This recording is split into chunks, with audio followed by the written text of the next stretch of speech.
எது வந்தால் நம்மளுக்கு பிரச்சனை இல்லை. அவ்வளவு சிரமத்தையும் அவங்க தாங்குறாங்கன்னா அல்லாஹ் குர்ஆன்ல சொல்றானே, லா யகாஃபூன லௌமத்த லாயிம், பழிக்கக்கூடியவருடைய பழி சொற்களுக்கு அவர்கள் ஒரு காலத்திலையும் அஞ்ச மாட்டார்கள். மூமினுடைய பண்பு, அந்த பண்பை இந்த ஜாபிர் அவங்க பெற்றிருக்கிறாங்க. இது நம்மளுக்கு வேணும், ஒரு பாடம். எவ்வளவு பெரிய துன்பங்கள் வந்தாலும் நம்முடைய ஈமானை அது அசைச்சு பார்த்து விடக்கூடாது. அந்த துன்பம் தான் நம்மளிடத்தில் தோல்வி அடைந்து ஓடணுமே தவிர, அந்த துன்பங்கள், பிரச்சனைகள், சங்கடங்கள், வார்த்தைகள் அல்லது கேலி சித்தாந்தங்கள் எது வந்தாலும் நம்முடைய கொள்கையை அசைச்சு பார்த்து விடக்கூடாது. என் கொள்கை மறுமையை நோக்கி உள்ள கொள்கை, ஏக ரப்புல் ஆலமீனை நோக்கி போகின்ற பயணம். இதை நினைச்சு பாருங்க, நமக்கு எவ்வளவு பெரிய பிரச்சனை வந்தாலும் அது கால் தூசிக்கு சமம். என்னைக்கு இலக்கை நாம மறந்து பயணிக்கிறோமோ அன்னைக்கு தான் சின்ன சின்ன பிரச்சனைகளும் மலை மாதிரி நம்மளுக்கு தெரியும். அல்லாஹ் இருக்கிறான்ப்பா, அல்லாஹ் பார்த்துக் கொள்வான், எனக்கு தேவை மறுமையில நான் ஜெயிக்கணும், சொர்க்கத்துக்கு நான் போகணும், அந்த இலக்கை வைத்து நாம் பயணிப்போம் என்றால் உண்மையிலேயே அதுதான் ஒரு வெற்றியாளனுடைய இலக்கு, இறைவன் விரும்பக்கூடிய ஒரு இலக்கு. அஸ்ஸலாமு அலைக்கும் வரஹ்மத்துல்லாஹி வபரகாத்துஹு. அன்பு மிகுந்த சகோதரர்களே, மனிதனாக படைக்கப்பட்டிருக்கக்கூடிய ஒவ்வொருவருமே உலகத்தில் வாழ்கின்ற காலகட்டத்திலே ஒரு குறிக்கோளோடு, ஒரு லட்சியத்தோடு வாழ்கின்ற சூழலை நாம் பார்க்கலாம்.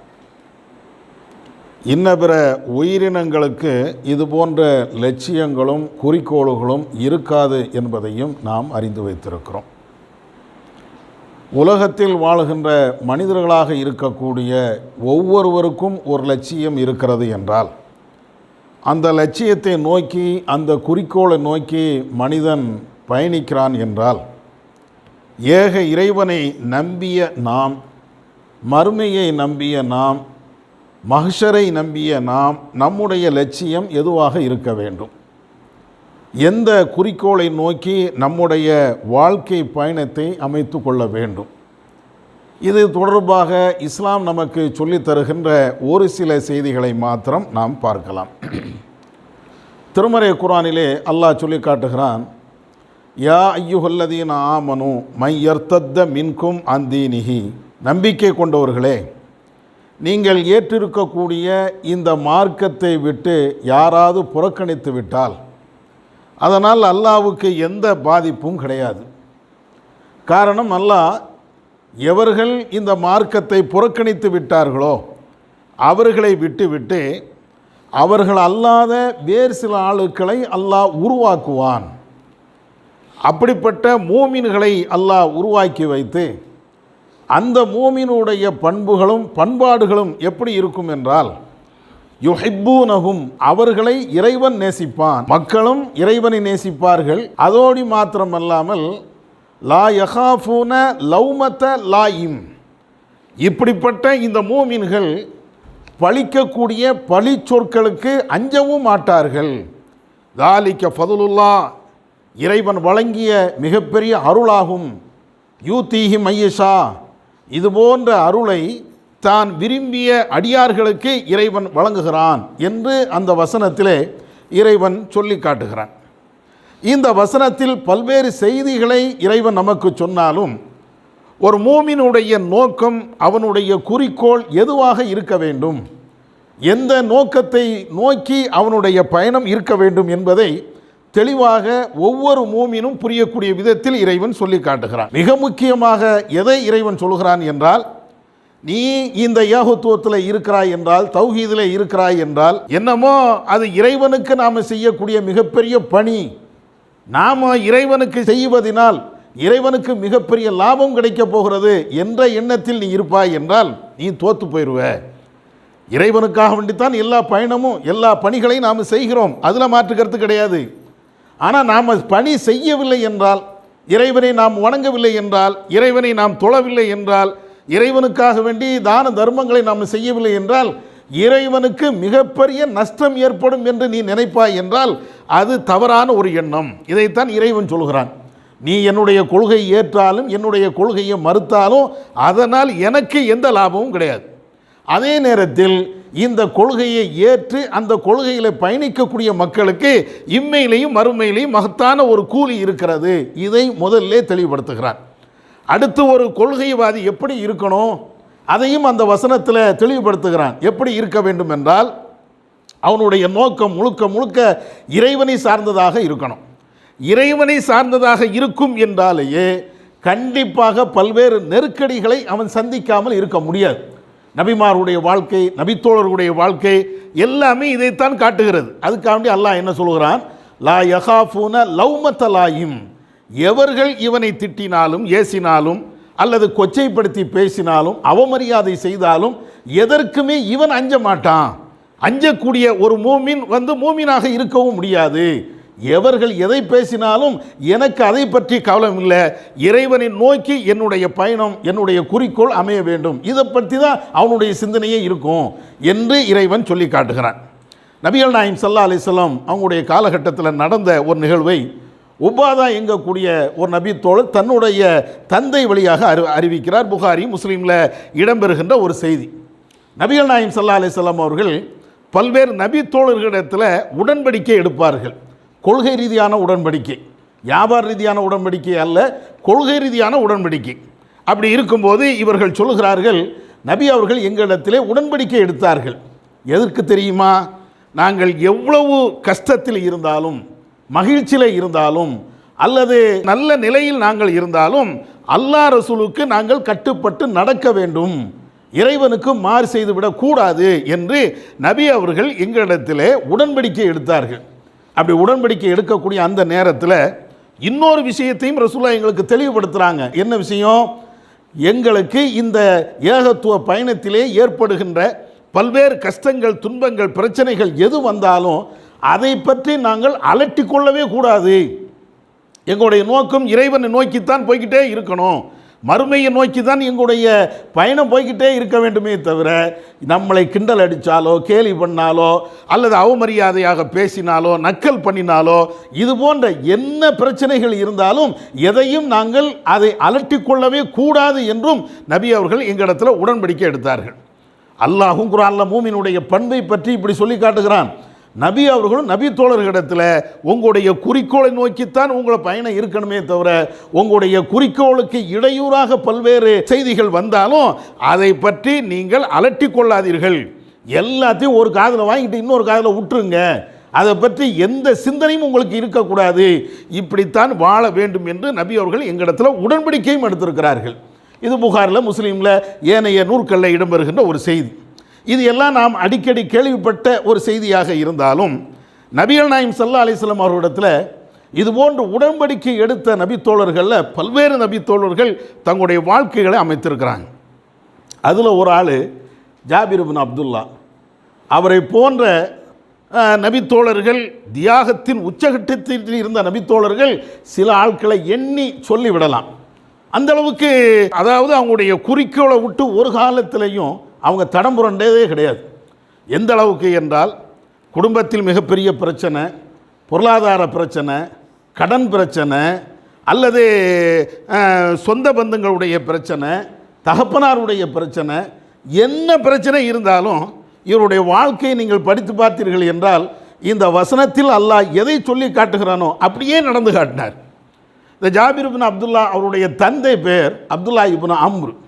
ஆரம்ப காலகட்டத்தில் இஸ்லாத்துக்கு வந்த நபித்தோழர்களில் இவருடைய தந்தையும் மிக முக்கியமான ஒரு ஆள். அன்சாரி தோழர்களில் ஒரு ஆள் இவர் அப்துல்லா இப்னு அம்ர். ஆரம்பத்தில் அவருடைய நிலை என்ன அப்படின்னு பார்த்தீங்கன்னா, போர்க்களத்துக்கு ரசூலுல்லாஹ் அறிவிக்கிறாங்க. ஃபஸ்ட்டு போர் பத்ர் போர், எல்லாத்துக்கும் தெரியும். இந்த பத்ர் போர் அறிவிக்கப்பட்ட உடனேயே நபி அவர்கள்ட்ட முதல்ல பேரை கொடுத்தது இந்த அப்துல்லா இப்னு அம்ர். அவங்க தான் போய் என்னை நான் உள்ளே வாரேன் அப்படிங்கிறாங்க. ரெண்டாவது உஹது போர் நடக்கிறது, அதுலேயும் என்னுடைய பேரை நீங்கள் பதிவு பண்ணிக்கிட்டுங்க, நான் வாரேன் அப்படிங்கிறார். ஏறத்தாழ இந்த அப்துல்லா இப்னு அம்ருக்கு 9 பொம்பளை பிள்ளைங்க, ஒரே ஒரு ஆம்பளை பையன், அதுதான் ஜாபிர் இப்னு அப்துல்லா. 9 பெண் குழந்தைகள், ஒரே ஒரு ஆண் பிள்ளை. பத்ர் யுத்தம் முடிந்து போய்விட்டது. அடுத்த உஹது என்ற யுத்தம் வருகிறது. அந்த உஹது என்ற யுத்தம் வருகின்ற அந்த நேரத்தில் நாளை காலையில் உஹது மலை அடிவாரத்தில் போர் நடக்கப் போகிறது. நபி அவர்கள், நபி தோழர்கள் எல்லாத்துக்கும் உத்தரவு பிறப்பித்துட்டாங்க, போருக்கு வரணும் அப்படின்னு சொல்லி. தன்னுடைய பேரையும் பதிவு செய்துட்டார். மதீனாவை ஒட்டி தானே அந்த உஹது என்ற யுத்தம், இப்போ அந்த மலை இருக்கிறது, அங்கே தானே போகணும். அப்போ ஜாபிர் என்ன செய்கிறாருன்னா, தன்னுடைய பிள்ளைகளை எல்லாம் அழைக்கிறாங்க. குறிப்பாக ஜாபிரை அணைக்கிறாங்க. ஜாபிரை கூப்பிட்றாங்க. காலையில் யுத்தம், இரவு நேரத்தில் ஜாபிரை கூப்பிட்டு, ஜாபிரே, எனக்கு பின்னால் அல்லாஹுடைய தூதரை தவிர உன்னைத்தான் நான் அதிகம் நம்பி இருக்கிறேன். நாளைக்கு போர் நடக்க போகிறது, யுத்தம் நடக்க இருக்கிறது. இந்த யுத்தத்தில் முதல் மனிதராக நான் ஷஹீதாக வேண்டும் என்று நான் விரும்புகிறேன். யார்கிட்ட? தன்னுடைய பிள்ளை இடத்துல என்னமோ வெளியூருக்கு போகும்போது பயண செய்தி சொல்லிட்டு போவோமா இல்லையா? அதே மாதிரி வெளிநாட்டுக்கு வரும்போது, பெரியம்மா நான் போயிட்டு வரேன், சாச்சி போயிட்டு வரேன் அப்படின்னு சொல்லுவோமே. இதே மாதிரி போர்க்களத்தில் உயிரை கொடுக்க போகிறாரு. உயிரை கொடுக்க போகின்ற அந்த நேரத்தில் தன்னுடைய மகனை அழைத்து விட்டு அவர் சொல்கிறாரு, பார்த்துக்க, நாளைக்கு நான் போர்க்களத்துக்கு போகிறேன், திரும்ப வருவேன் அல்லது வரமாட்டேன் அப்படின்னு கூட வார்த்தையை சொல்லலை. முதல் ஆளாக நான் ஷஹீதாகணும், அதுதான் என்னுடைய விருப்பம், நான் இறந்து போயிடுவேன் அப்படிங்கிறாரு. அவர் விட்டு விடலை. மகனை பார்த்து சொல்கிறாரு, உனக்கு தெரியும் எனக்கு 9 பொம்பளை பிள்ளைங்க, உன்னை நம்பி நான் விட்டுட்டு போகிறேன், எனக்கு கடன் இருக்கிறது, அதுவும் உனக்கு தெரியும், இந்த கடனையும் நீ தான் அடைக்கணும். நாளைக்கு நான் இறந்து போயிடுவேன், இந்த பொம்பளை பிள்ளைகளை பார்க்க வேண்டிய பொறுப்பும் என்னுடைய கடனை அடைக்க வேண்டிய பொறுப்பும் உன்னை சார்ந்தது, நீ தான் அடைக்கணும் அப்படிங்கிறாங்க. சின்ன பிள்ளை ஜாபிர் பெரிய வயதானவரோ பக்குவமான ஆளோ கிடையாது. அவருக்கு இன்னும் சொல்ல போனால் திருமணம் முடிக்கக்கூடிய வயசு கூட அந்த நெருக்கத்தில் கூட அவர் இல்லை. சின்ன பிள்ளையாக தான் இருக்கிறார். அதுக்காண்டி ரொம்ப பாலகன் நிலையில் இல்லை. ஒரு 16, 17 வயசு அல்லது 18 வயசு அதை மாதிரி வாலிப பருவத்தில் தான் அவர் இருக்கிறார். 9 பிள்ளைகளை கரை சேர்க்கணும், அவருடைய கடன் சுமையை அடைக்கணும். இவ்வளோ பெரிய பொறுப்பையும் தன்னுடைய மகன் மேலே விட்டுட்டு அவர் போர்க்களத்துக்கு போயிடுறார். போனாச்சுன்னா அவர் நினைத்தபடியே அவர் ஷஹீதாக ஆக்கப்படுகிறார். ஜாபிர் அவங்க போருக்கெல்லாம் போகலை. அதற்கு பின்னால் சில காரணங்களையும் சொல்கிறார். என்னுடைய தகப்பனார் தான் பத்ரி என்ற யுத்தத்திலையும் உஹது என்ற யுத்தத்திலையும் என்னை கலந்து கொள்ள வேண்டாம் என்று தடுத்து வைத்திருந்தார், அதனால நான் போகலை அப்படின்னு ஜாபிரை சொல்வார். அப்போ இந்த மாதிரி போர்க்களத்தில் போய் அவருடைய தகப்பனார் கொலை செய்யப்பட்டு அங்கே கிடக்கின்ற அந்த நேரத்தில் அந்த தகவல் ஜாபிருடைய வீட்டுக்கும் வருகிறது. போர்க்களத்தினுடைய ஒரு சட்டம் என்னவென்றால், யார் அந்த களத்தில் இறந்து விட்டார்களோ அவர்களை அங்கேயே அடக்கம் பண்ணிடணும். ஆனாலும் இந்த ஜாபிருடைய தகப்பனார் அப்துல்லா இப்னு அம்ர அவங்களுடைய பாடியை வீட்டுக்கு கொண்டு வரணும்னு விரும்புகிறாங்க. யார்? குடும்பத்தார்கள் எல்லாரும். ஏன்னா மதினா பக்கத்தில் தானே, இல்லை மதினாவுடைய ஓரம் தானே இது, அப்போ வீட்டுக்கு கொண்டு வரட்டுமே அப்படிங்கிறாங்க.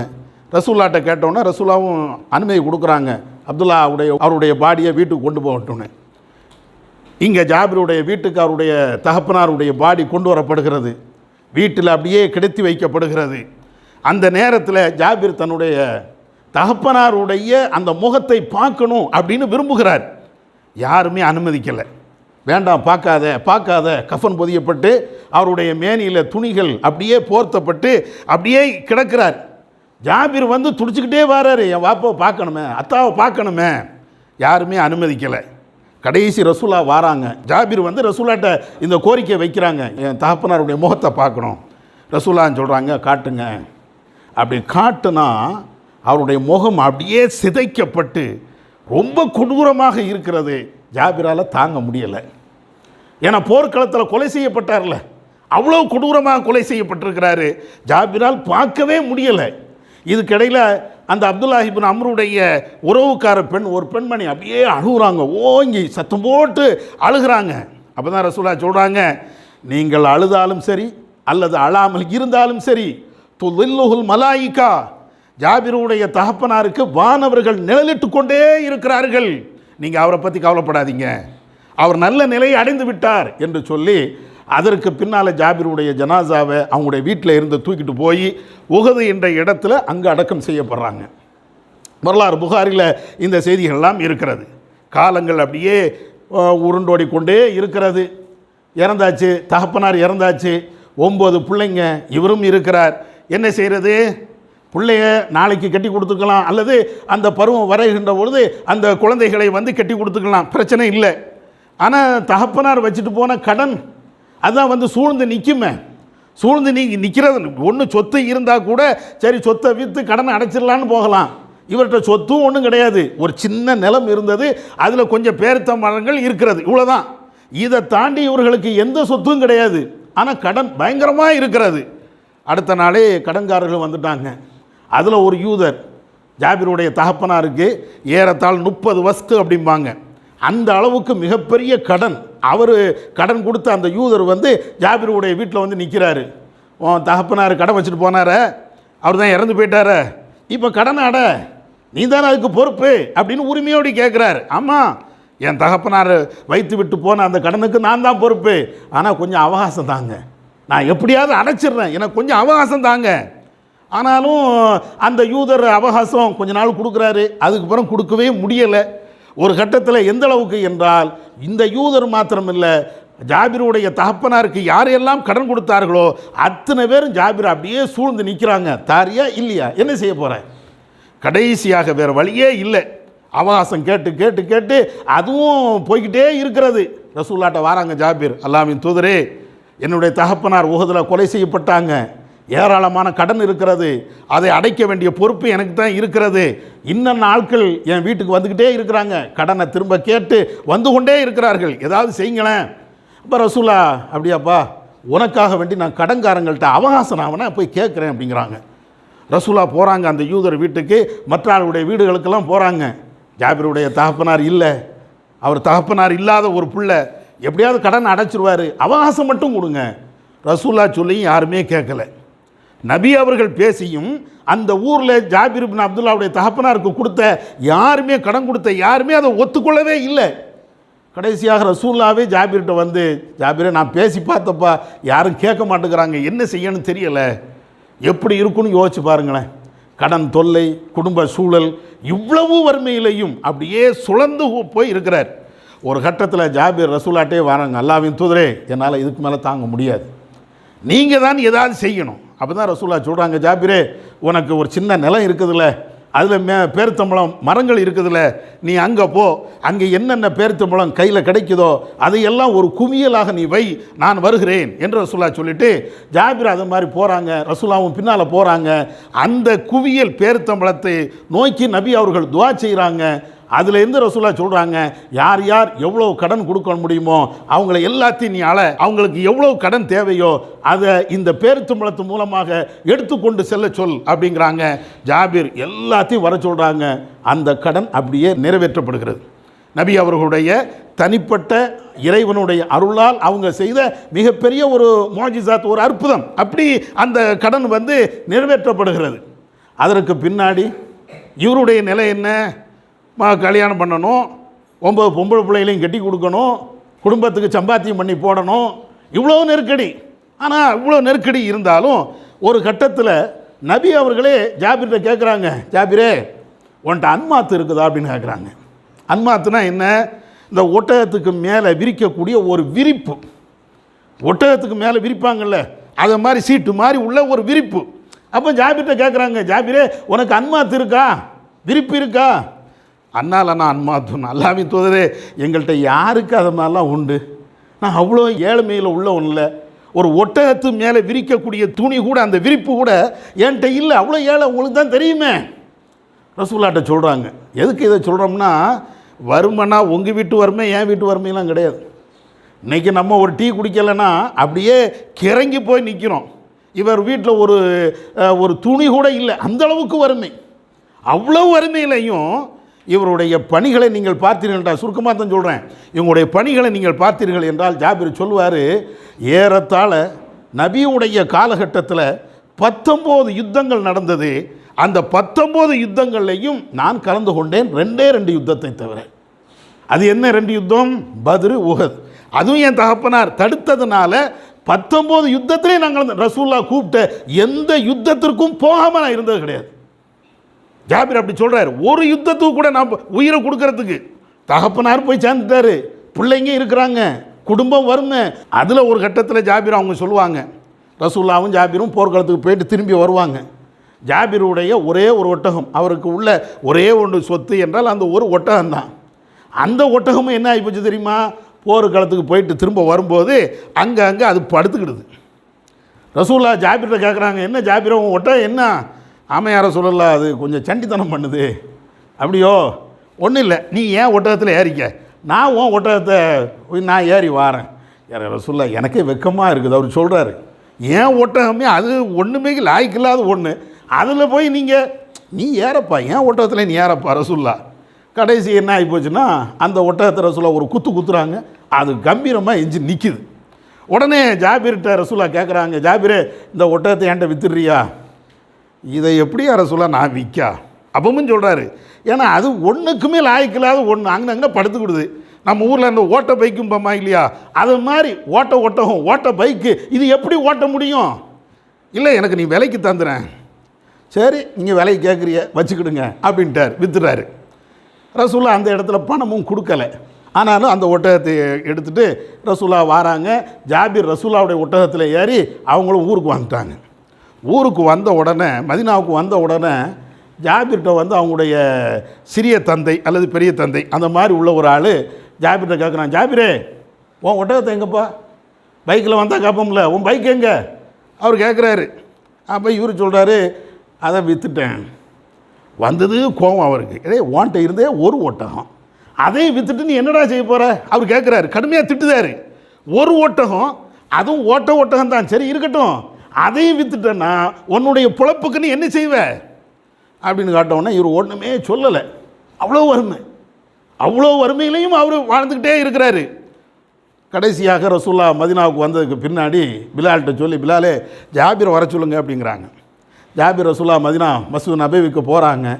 அங்கே ரசூல்லா வந்து கேட்குறாங்க, ஜாபிரே உன் ஒட்டகம் வாங்கிட்டேன், இன்னும் இருக்குது கரையும், நான் வச்சுக்க அப்படிங்கிறாங்க. அந்த காசு கொடுக்கணும்ல, ரசூல்லா காசை கொடுக்குறாங்க. ஜாபிரும் வாங்கிடுறாங்க. வாங்கினோன்னே ரசூல்லா சொல்கிறாங்க, என்ன இருக்குது உன் ஒட்டகத்தையும் கொண்டு போ அப்படிங்கிறாங்க. விலைக்கு வாங்கினது சரிதான், இருந்தாலும் அவருடைய வறுமை இருக்கா இல்லையா, ரசூலா என்ன செய்கிறாங்கன்னா இந்த ஒட்டகத்தையும் வச்சுக்க காசையும் வச்சுக்க, ரெண்டையும் வச்சுக்கிட்டு போப்பா. ஆனாலும் அவர் ரசூல்லாவில் தாராங்க, அரசாங்கம் கொடுக்கும்போது வாங்கி கொள்ளலாம் தானே, அப்படியே வாங்கிட்டு அவர் வந்துடுறாரு. கல்யாணம் பண்ணுறாரு. கல்யாணம் பண்ணிவிட்டு ரசூல்லாட்ட போய் ரசூல்லா கேட்குறாங்க, என்னப்பா சையிபன் பிக்ரன், ஜாபிரே கல்யாணம் பண்ணிட்டியே, கன்னி பெண்ணை முடிச்சியா விதவை பெண்ணை முடிச்சியா? ரசூல்லா கேட்குறாங்க. ஜாபிர் சொல்கிறாங்க, சையிபன் நான் விதவை பெண்ணை முடித்தேன். ஏன்ப்பா நீ சின்ன பிள்ளை, கன்னி பெண்ணை முடிச்சிருக்கலாமே, துலாய் புகா ஒரு துலாய் புக்க, நீனும் அவளும் கொஞ்சம் விளையாடுகளப்பா, ஒரு கன்னி பெண்ணை முடிச்சிருக்க வேண்டியதானே? ஜாபிர் சொல்கிறார், அல்லாம் திதரே உங்களுக்கு தான் தெரியுமே, என் கூட 9 பொம்பளை பிள்ளைங்க, அந்த பொம்பளை பிள்ளைகளை பராமரிக்கணும்ல, நான் ஒரு கன்னி பெண்ணை முடித்தேன்னா அந்த பிள்ளையும் சின்ன பிள்ளையாக இருக்கும், என் வீட்லேயும் 9 பொம்பளை பிள்ளைங்க, அதுவும் சின்ன பிள்ளை, எப்படி குடும்பம் நடத்த முடியும், அந்த பிள்ளைகளை பராமரிக்க முடியும்? அதனால தான் கொஞ்சம் வயது முதிர்ந்த பெண்ணாக இருந்தால் என் தங்கச்சிகளை பராமரிப்பாங்கள்ல, என் தங்கச்சிக்கு தலைவாரி விடுவாங்கள்ல, அவங்களுக்கு தேவையான விஷயங்களை பூர்த்தி செய்வாங்கள்ல, அதுக்கு தான். அப்பவும் ரசூலா சொல்கிறாங்க, ஒன்றும் இல்லைப்பா, மார்க்கம் உள்ள பிள்ளையை நீ கட்டிக்கலாம்ல. ஜாபிர்கிட்ட சொல்லுவாங்க, மார்க்கம் பற்றுள்ள ஒரு பிள்ளையை நீ கட்டியிருக்கலாமே. அப்படியும் முடியுது. கடைசியாக ரசூல்லாவுடைய கடைசி காலம், ஜாபிரை கூப்பிட்றாங்க ரசூல்லா, ஜாபிர் எங்கே வா, பஹ்ரைனில் இருந்து, இந்த பஹ்ரைனில் இருந்து பெரிய செல்வம் வரும்பா, அப்படி செல்வங்கள் வருகின்ற பொழுது உனக்கு நான் அப்படி தருவேன், உனக்கு இப்படி தருவேன், இப்படி தருவேன். ரசூல்லா கடுமையாக சொல்லி விட்டுறாங்க. சொல்லி விட்ட உடனே ஜாபிருக்கு அப்படியே முகம் மலர்ச்சி, நம்முடைய வறுமையெல்லாம் விலக போகுது, ரசூல்லாவில் வாக்குறுதி தந்திருக்கிறாங்க, கண்டிப்பாக தருவாங்க, நம்ம உள்ள கஷ்டம் எல்லாம் தீரப்போகுது அப்படின்னு நினச்சிக்கிட்டே இருக்கிறாரு. ரசூல்லா வஃபாத் ஆகிட்டாங்க. ரசூல்லா வஃபாத் ஆகிட்டாங்க. பஹ்ரைனில் இருந்து எந்த செல்வமும் வரல, அப்படியே உட்கார்ந்துட்டு இருக்கிறார். அதுக்கு பின்னால் ஆட்சி குழப்பம். அபூபக்கர் ரலியல்லாஹு அன்ஹு அவங்க வந்து ஆட்சி கட்டளைக்கு வராங்க. வந்ததற்கு பின்னால் தான் இந்த பஹ்ரைனுடைய செல்வங்கள் எல்லாமே மதீனாவுக்கு வருது. அப்போ அபூபக்கர் வந்து அறிவிப்பு செய்ய சொல்கிறாங்க, ரசூல்லா யார் யாருக்கு ஏதாவது வாக்குறுதி கொடுத்துருந்தால் அவங்க அரசாங்கத்தில் வந்து வாங்கிக்கலாம், ரசூல்லா ஏதாவது கடன் வைத்திருந்தால் அவங்களும் அரசாங்கத்தில் வந்து வாங்கிக்கலாம், ஏன்னா பஹ்ரைனுடைய செல்வங்கள் எல்லாமே வந்துருச்சு, உங்களுக்கு என்ன தேவையோ வாங்கிக்கிடுங்க அப்படிங்கிறாங்க. அதே மாதிரி இந்த அறிவிப்பு கேட்டவுடனே ஜாபிர் அபூபக்கர்ட்ட வராங்க, அபூபக்கர் அவர்களே, ரசூல்லா இதை மாதிரி எனக்கு வாக்களிச்சிருக்கிறாங்க, பஹ்ரைன்லேருந்து செல்வம் வந்தால் இப்படி தருமே அப்படி தருமான்னு வாக்களிச்சிருக்கிறாங்க, ரசூல்லா இறந்துட்டாங்க, அதே பஹ்ரைனுடைய செல்வம் வந்துருச்சு, எனக்கு ஏதாவது தாங்க அப்படின்னோடனே அபூபக்கர் ஏதோ கொஞ்சம் அப்படி கொடுத்துட்றாங்க. இவர் கற்பனை பண்ணியிருக்கிறார் அப்படி வரும், ஏன்னா ரசூலா அப்படி தானே சொன்னாங்க, அப்போ அப்படி வரும் இப்படி வரும்னு கற்பனை பண்ணிட்டு இருக்கும்போது அபூபக்கர் கொஞ்சம் கொடுத்துட்றாங்க. சரி ரசூலா இருந்தால் இப்படியா, ஏதோ ஆட்சி மாறிடுச்சு என்ன செய்கிறது அப்படிங்கிற மாதிரி நினச்சிட்டு போயிடுறாரு. திரும்பவும் அவருக்கு மனசு பொறுக்கலை, ரசூல்லாவில் இப்படி சொன்னாங்க, திரும்ப அபூபக்கர்ட்ட வந்து கேட்போம் அப்படின்ட்டு அபூபக்கர்ட்ட வந்து திரும்பவும் கேட்குறாரு. அபூபக்கர் இல்லைப்பா அப்படின்ட்டாங்க, போயிடுறாங்க. திரும்ப வராங்க, எனக்கு ரசூலா இப்படியெல்லாம் சொன்னாங்க தாங்க. இல்லை, கடைசியாக 3ஆவது தடவை வந்து இது ஜாபிர் வந்து அபூபக்கர்ட்ட கேட்குறாங்க, அபூபக்கர் அவர்களே, நபி அவர்கள் சொன்னதுனால தான் நான் உங்கள்கிட்ட வந்து கேட்குறேன், ரசூலா இப்படி தருவேன் அப்படி தருவேன்னாங்க, ஆனால் நீங்கள் என் விஷயத்தில் கஞ்சத்தனத்தை நீங்கள் கடைப்பிடிக்கிறவங்க போல் தெரியுது, எல்லாத்துக்கும் நீங்கள் வாரி வாரி கொடுக்குறீங்க, ரசூலா எனக்கு இப்படி சொன்னாங்கன்னு நான் சொல்கிறேன், என் விஷயத்தில் மட்டும் நீங்கள் கஞ்சத்தனம் காட்டுதீங்களோ அப்படின்னோன்னா அபூபக்கர் அவர்களுக்கு ரோஷம் வந்துருச்சு. ஜாபிரே, உன் விஷயத்திலேயே நான் கஞ்சத்தனம் காட்ட போகிறேன், எப்போ அங்கே வா, நான் இருக்குது, எதனால் நீ எடுத்துக்க. 500 திர்ஹத்தை அவர் எடுக்கிறார். அபூபக்கர் சொல்கிறாங்க, ஜாபிரே இன்னும் எடுத்துக்க, உனக்கு எவ்வளோ தேவையோ எல்லாத்தையும் எடுத்துக்க, நான் உன் விஷயத்தில் கஞ்சத்தனம் காட்ட மாட்டேன்ப்பா, நான் தரக்கூடாதுன்னு அப்படின்னு எண்ணத்தில் நான் உன்ட்ட சொல்லலை அப்படின்னு அபூபக்கர் சொன்ன உடனே அவங்க எடுத்துகிட்டு போகிறாங்க.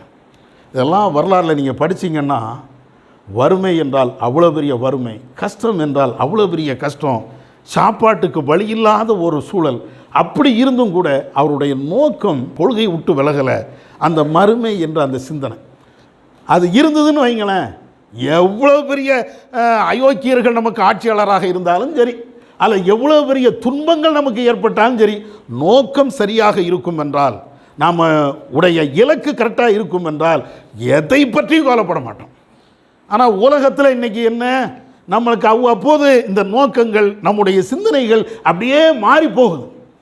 சில நேரங்களில் எதுக்குடா இந்த இஸ்லாத்தில் இருக்கணும் அப்படின்னா சில பேர் நினைக்கிறாங்க, சில கஷ்டங்கள் வந்ததுக்கு பின்னாடி ஏன் இதில் இருக்கணும், அல்ல ஏன் இந்த சித்தாந்தத்தில் ஏன் இருக்கணும், இந்த கொள்கையில் ஏன் இருக்கணும், பேசாமல் விட்டுட்டு போயிடுவோமே, ஒரு சின்ன தலைவலி வந்தால் பாடில்லை, ஒரு சின்ன மரணம் ஏற்பட்டால் பாடில்லை, அவ்வளவு நிலை வந்தாலும் அப்படியே ஈமானை பாதிக்கக்கூடிய அளவிற்கு பேசுகின்ற மக்களை எல்லாம் இன்னைக்கு பார்க்குறோம். ஏன், அந்த இலக்கு நம்மளுக்கு இல்லை, லட்சியம்னு ஒன்று இருக்கணுமே, அந்த லட்சியம் இல்லை. ஜாபிர் வந்து அப்படி நடக்கிறாங்க அப்படின்னா எல்லாமே என்ன வந்தாலும் சரி, எவ்வளோ கஷ்டம் வந்தாலும் சரி, எவ்வளோ பிரச்சனை வந்தாலும் சரி, நம்ம சொர்க்கம் போகும்பா, சொர்க்கத்தை நோக்கி நம்முடைய பயணத்தை அமைச்சுக்கிடுவோம், எது வந்தால் நம்மளுக்கு பிரச்சனை இல்லை, அவ்வளவு சிரமத்தையும் அவங்க தாங்குறாங்கன்னா அல்லாஹ் குர்ஆனில் சொல்கிறானே, லா யஹாஃபூன லௌமத்த லாயிம், பழிக்கக்கூடியவருடைய பழி சொற்களுக்கு அவர்கள் ஒரு காலத்திலையும் அஞ்ச மாட்டார்கள். மூமினுடைய பண்பு, அந்த பண்பை இந்த ஜாபிர் அவங்க பெற்றிருக்கிறாங்க. இது நம்மளுக்கு வேணும், ஒரு பாடம். எவ்வளோ பெரிய துன்பங்கள் வந்தாலும் நம்முடைய ஈமானை அது அசைச்சு பார்த்து விடக்கூடாது. அந்த துன்பம்தான் நம்மளிடத்தில் தோல்வி அடைந்து ஓடணுமே தவிர, அந்த துன்பங்கள், பிரச்சனைகள், சங்கடங்கள், வார்த்தைகள் அல்லது கேலி சித்தாந்தங்கள் எது வந்தாலும் நம்முடைய கொள்கையை அசைச்சு பார்த்து விடக்கூடாது.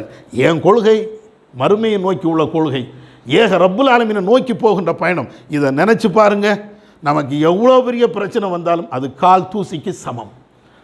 என்னைக்கு இலக்கை நாம் மறந்து பயணிக்கிறோமோ அன்னைக்கு தான் சின்ன சின்ன பிரச்சனைகளும் மலை மாதிரி நம்மளுக்கு தெரியும்.